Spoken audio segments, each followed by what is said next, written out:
ئەوەی ئەمڕۆ کۆمەڵی هونەری وێژەی کوردی کردیان کارێکی زۆر باش بوو. هەم ساڵیادی دامەزرانی کۆمەڵەکە بوو، هەم ساڵیادی کارکردنی کارکتەرێکی هونەری مامۆستا شکرلا شێخانی بوو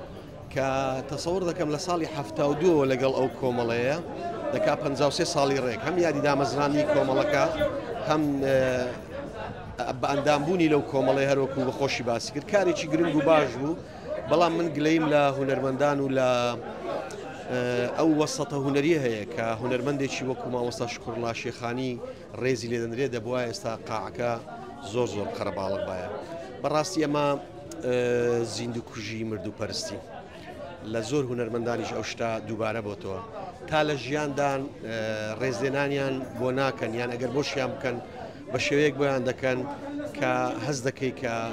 بە شتێکی ئاسایی کراوە. دەبووە ئێستا ئەم هۆڵی چالاکی قوتابخانەکان جمەی بەهاتبایە لەگەڵ هەوادار و هونەرمەندان و کەسانی تر. بەڵام چی دەکەی ئەمڕۆ بەتایبەتیش لە ئێستادا بارودۆخەکە ڕەنگە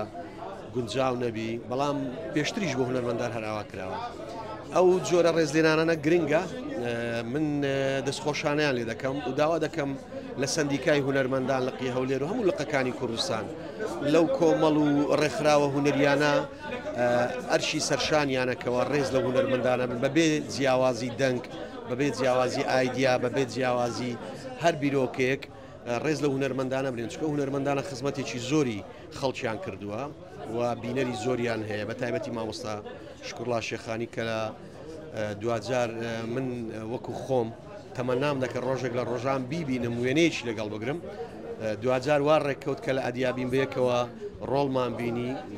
کە بۆ من شانازێکی گەورەیە،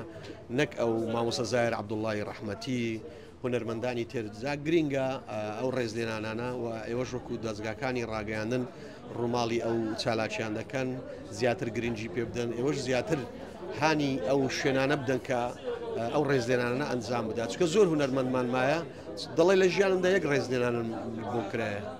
ئەو ڕێزلێنانەی تر هەموو خەڵک هاوادارەکانی بینەرەکانی ڕێزیان لێ نایە، کەواتە پاش تەمەنێکی 53 ساڵی بۆ یەکەم جار ڕێزی لێ بدەی، بەڕاستی ئەوە پێویستە